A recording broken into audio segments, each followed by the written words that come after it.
भौतिकशास्त्र, फिजिक्स आणि भौतिकशास्त्राचा जनक म्हणून ज्याला ओळखलं जातं तो आहे सर आयझॅक न्यूटन. आता जसजसं आपण भौतिकशास्त्राचा अभ्यास सुरू करू त्यामध्ये न्यूटनचं काय योगदान आहे, का बरं त्याला फादर ऑफ फिजिक्स म्हटलं जातं, त्याचा आपल्याला तिकडे अनुभव येईल.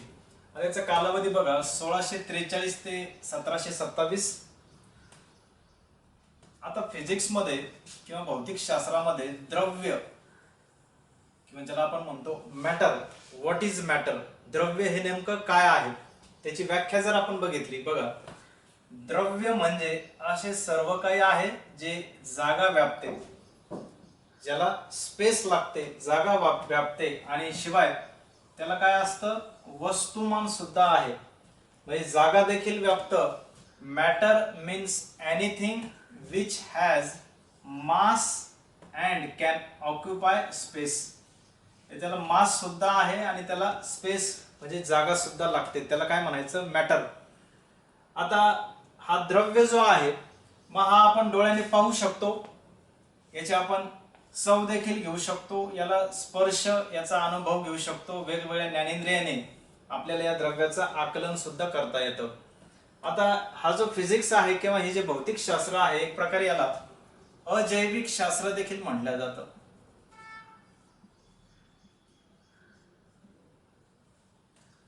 मग आता जे द्रव्य आहे आपण अशा 1, 2, 3, 4, 5 वेगवेगळ्या अवस्थेमध्ये त्याचा अभ्यास करू शकतो. जशी पहिली अवस्था आहे सॉलिड, ज्याला आपण म्हणतो स्थायू. दुसरी आहे द्रव किंवा ज्याला आपण लिक्विड म्हणतो.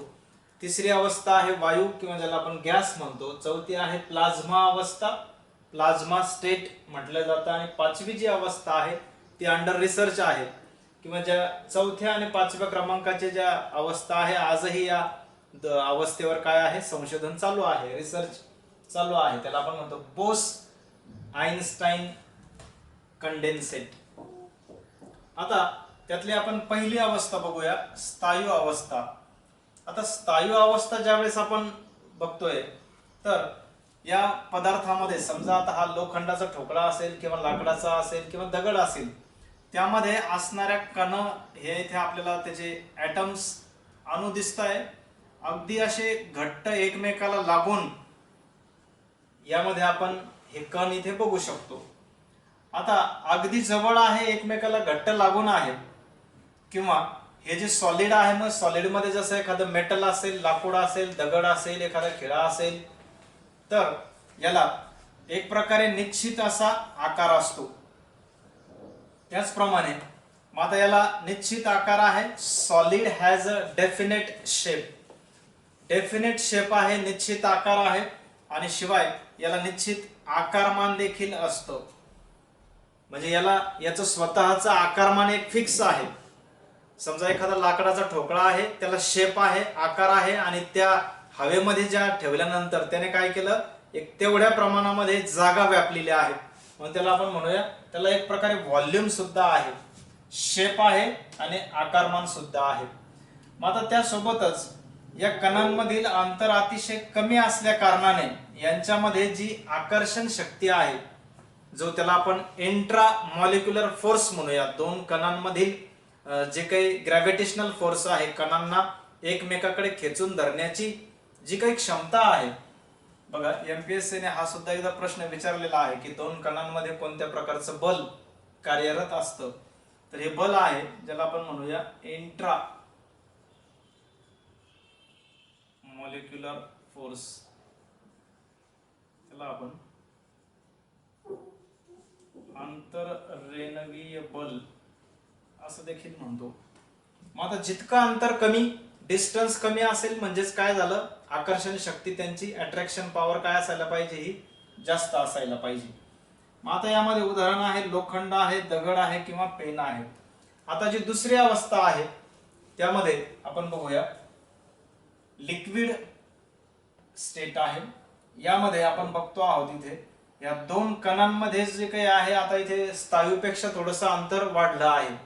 द्रव अवस्थेमध्ये स्थायूपेक्षा थोडंसं अंतर आपल्याला जास्त बघायला मिळतं. मग आता यांना एक निश्चित असा आकार नसतो. पाणी समजा आपण जर बॉटलमध्ये टाकलं तर त्याला त्या बॉटलचा आकार प्राप्त होतो. तेच पाणी जर आपण ग्लासमध्ये घेतलं तर ग्लासचा आकार असेल, किंवा एखाद्या अशा वेगळ्या आकाराच्या याच्यामध्ये जर आपण त्याला टाकलं तर त्याला तसा आकार प्राप्त होतो. म्हणजे ज्याच्यामध्ये आपण त्याला टाकू तसा त्याला आकार प्राप्त होतो. परंतु आता याला आकार जरी नसेल परंतु त्याला आकारमान म्हणजे त्याने काही जागा व्यापलेली आहे, काही व्हॉल्यूम त्याला आहे, म्हणून त्याला आपण म्हणतोय त्याला आकारमान असते. जरी त्याला आकार नाही परंतु त्याला काहीतरी एक विशिष्ट अशी जागा लागते आणि ते म्हणजेच काय आहे, आकारमान. आकार नाही परंतु त्याला आकारमान आहे. आता दोन कणांमधील अंतर हे स्थायूपेक्षा कसं आहे, थोडंसं जास्त आहे. मग आता अंतर जास्त आहे म्हणजेच निश्चितच आकर्षण शक्ती कशी झाली पाहिजे, थोडीशी कमी. तर इथे आपल्याला ही जी आकर्षण शक्ती आहे किंवा हा जो फोर्स आहे या दोन कणांना बाइंड करून ठेवणारा जो फोर्स आहे तो कसा दिसेल इकडे. आणि याचं एक्झाम्पल आपण इथे बघूया. जसं पाणी आहे त्याचप्रमाणे रॉकेल सुद्धा याचं उदाहरण घेता येईल, दूध सुद्धा आपण याचं उदाहरण म्हणून घेऊ शकतो. आता जी तिसरी अवस्था आहे ज्याला आपण म्हणतो गॅस किंवा वायू. आता याचा जर आपण बघितला, जसं आपण इकडे बघितलं होतं सुरुवातीला, इथं आपल्याला जे कणांमधील अंतर होतं अतिशय कमी होतं, एकमेकाला घट्ट असे कण आपल्याला इथे बघायला मिळाले.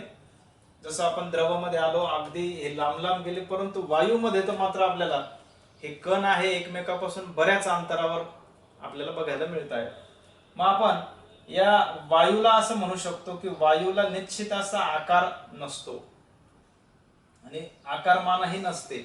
आता का बरं आकारमान नसते, म्हणजे समजा आपण ज्यावेळेस टायरमध्ये हवा भरतो, आता ज्यावेळेस टायरमध्ये हवा भरत असतो आपण, तर ही हवा आपल्या मनाने आपण किती ठेवायची, त्याचा जो ते टायरचं प्रेशर म्हणा, म्हणजे सायकलचं टायर असेल किंवा एखाद्या ट्रकचं टायर असेल किंवा खूप मोठा असा एखादा बलून असेल, म्हणजे हे आकारमान समजा जर आपण 1 किलोग्रॅम हवा आहे असं कन्सिडर करूया, हीच हवा 1 किलोग्रॅम तुम्ही त्या छोट्याशा टायरमध्ये भरू शकता किंवा अशा भल्या मोठ्या याच्यातही भरू शकता. त्यामुळे याला आपण असं म्हणू शकतो इथे की याला असा निश्चित आकार आणि आकारमान देखील नसते. आता दोन कणांमधील अंतर इथं प्रचंड आहे, त्यामुळे या कणांमध्ये असणारा जो काही फोर्स आहे, इंट्रामॉलिक्युलर जे काही इथे आंतररेणवीय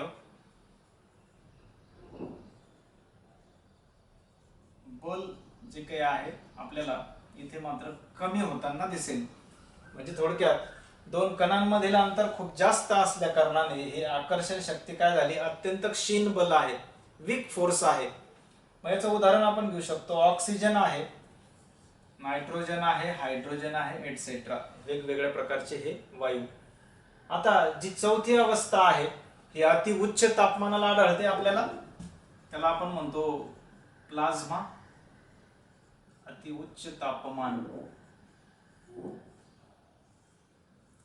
आढळणारी, आणि हे तापमान आहे जवळपास 600 डिग्री सेंटीग्रेडच्याही वर तापमान जर असेल तर आपल्याला ही अवस्था बघायला मिळते.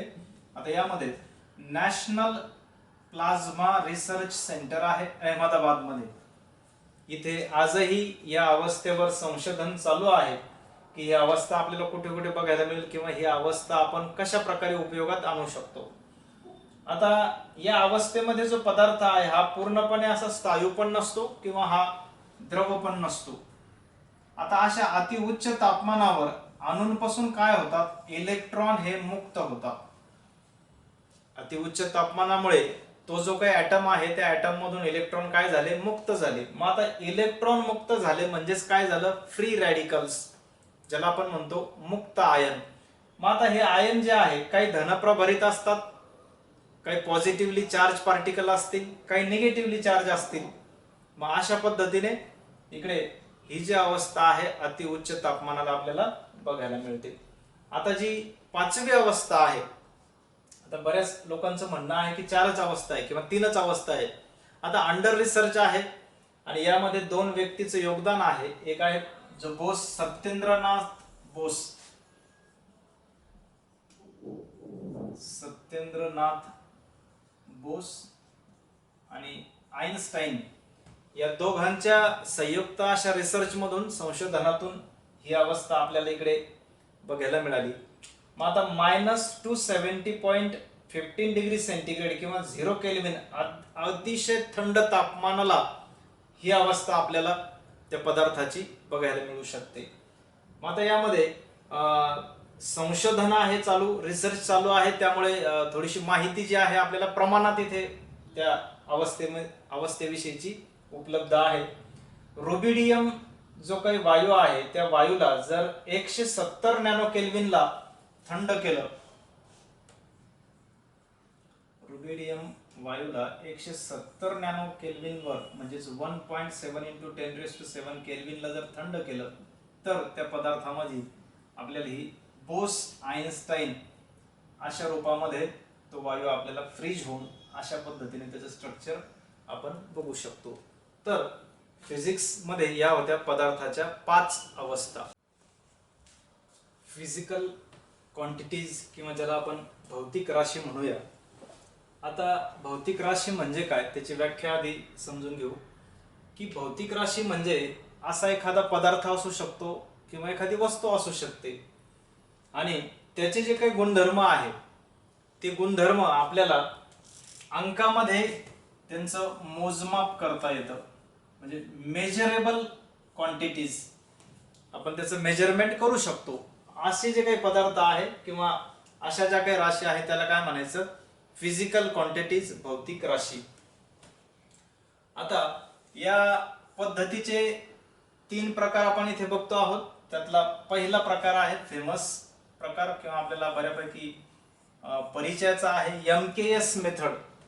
आता ही MKS मेथड कशावर आधारित आहे तर ती आहे metre, M for metre, M हे किलोग्रॅम, K आणि सेकंद S, म्हणून तिला आपण म्हणतो MKS मेथड.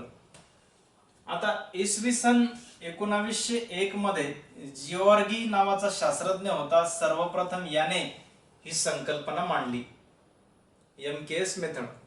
परंतु काय झालं, प्रत्यक्षामध्ये जरी त्याने 1901 साली ही संकल्पना मांडलेली असेल परंतु आंतरराष्ट्रीय पातळीवर याला ऍक्सेप्ट करण्यात आलं जवळपास 1940 साली. म्हणजे जवळपास 39 वर्षांनंतर जगाने हे मान्य केलं.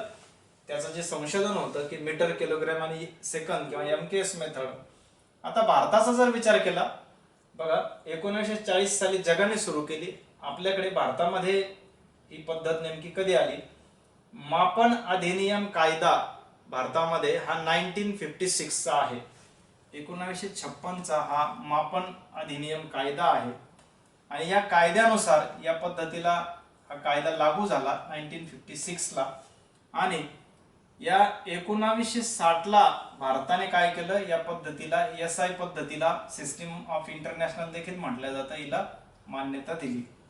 मात्र युरोप वगळता संपूर्ण जगामध्ये आता ही पद्धत वापरायला सुरुवात झाली. परंतु युरोपने काय केलं, युरोपने FPS फूट पाऊंड सिस्टीम सेकंद ही पद्धती वापरायला सुरुवात केली. आता 1 feet is equal to 30.48 centimetre. आपण 1 फूट जो आहे साधारणतः जनरली सरासरीमध्ये आपण तो 30 सेंटीमीटर पकडतो, पण एक्झॅक्ट तो असतो 30.48. आणि जे पाऊंड म्हणलं जातं युरोपमध्ये ते पाऊंड असतं 0.454, म्हणजे जवळपास अर्धा किलो किंवा जवळपास 500 ग्रॅम, 450 ते 500 ग्रॅमच्या जवळपास आहे. म्हणजे अर्धा किलो जवळपास रफली आपण म्हणू शकतो 1 पाऊंड आहे म्हणजे अर्धा किलो आहे. आता जशी MKS आहे तशीच CGS आहे, तिच्यावरून ही मेथड डिराइव्ह झाली. मग यामध्ये सेंटीमीटर आहे, ग्राम आहे आणि सेकंद आहे. म्हणजे एखाद्या आपण राशीचं बघू शकतो किंवा की त्याचं MKS पण युनिट असतं आणि त्याचं CGS पण युनिट आपल्याला पुढे बघायला मिळेल. आता जी पॉप्युलर आज सगळीकडे जी मेथड वापरली जाते ती आहे SI मेथड. याला आपण म्हणतो सिस्टीम ऑफ इंटरनॅशनल. मग आता ही एककाची एक प्रकारे आंतरराष्ट्रीय पद्धत आहे, इंटरनॅशनल मेथड आहे. इंटरनॅशनल ग्लोबली ही काय करण्यात आली, ऍक्सेप्ट करण्यात आली. आता यामध्ये आपल्याला असे काही बेसिक फंडामेंटल युनिट्स बघायला मिळतील की असे फंडामेंटल युनिट्स की त्यांना इतर इतर राशीची आवश्यकता पडत नाही, किंवा अशा प्रकारचे युनिट हे दुसऱ्या एखाद्या राशीवर डिपेंडंट नाही, किंवा असे ती राशी व्यक्त करण्यासाठी दुसऱ्या एखाद्या राशीची त्याला सपोर्टची किंवा याची आवश्यकता पडत नाही. म्हणून या अशा एककांना काय म्हणण्यात आलं, मूलभूत एकके. आता जसं उदाहरणार्थ यामध्ये आहे वस्तुमान किलोग्राम मध्ये. जर एखाद्या वस्तूचं वस्तुमान आपण सांगितलं 5 किलोग्राम आहे, आता जर तुम्ही 5 किलोग्राम म्हटलं तर 5 किलोग्राम व्यक्त करण्यासाठी एखाद्या दिशेची गरज आहे का, किंवा ते 5 किलोग्राम कोणत्या दिशेला आहे, हवेत आहे का, पाण्यामध्ये आहे का, कुठं आहे. तर किलोग्राम ज्यावेळेस म्हणतो तर स्पष्ट निर्देश मिळतो, स्पष्टपणे आपल्याला कळतं की अरे गड्या या वस्तूचं वस्तुमान हे एवढं एवढं आहे. त्याच पद्धतीने आपण अंतर सांगतो मीटर मध्ये. समजा मी जर असं म्हटलं माझ्यापासून या भिंतीचं अंतर 30 मीटर आहे, मग मी असं ज्यावेळेस बोलतो किंवा माझ्यापासून एखाद्या वस्तूचं अंतर हे 5 मीटर अंतरावर आहे, मग असं अंतर ज्यावेळेस मी मीटर मध्ये सांगणार, हे मीटर मध्ये सांगण्यासाठी मला एखाद्या दुसऱ्या एककाची गरज पडली का, की 5 मीटरवर माझ्या एक व्यक्ती उभी आहे, माझ्यापासून 5 मीटर अंतरावर एक व्यक्ती उभी आहे, परंतु तिथं टेम्परेचर सुद्धा 10 डिग्री आहे. मग आता टेम्परेचर 10 डिग्री सांगितलं किंवा नाही सांगितलं, परंतु मला ते अंतर जे आहे मीटर मध्ये हे पूर्णपणे स्पष्ट झालं, म्हणून त्याला काय म्हटलेलं आहे, किलोग्राम असेल किंवा अंतर असेल, याला आपण म्हणले फंडामेंटल क्वांटिटीज, किंवा ज्याला आपण मूलभूत एकक म्हणूया.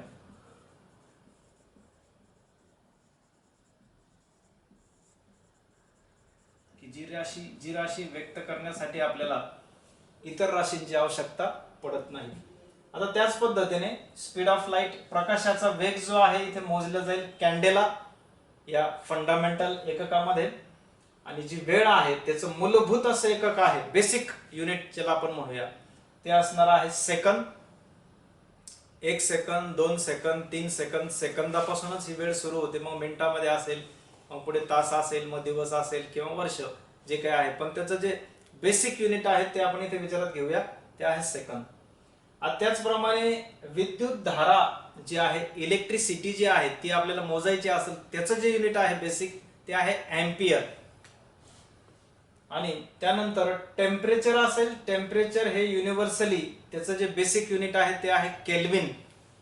आणि जो रेणू भार आहे, अणूंपासून रेणू तयार झाला, त्या रेणूचा भार जो आहे तो मोजायचा असेल तर तो आहे मोल मध्ये. तर या होत्या भौतिक राशी.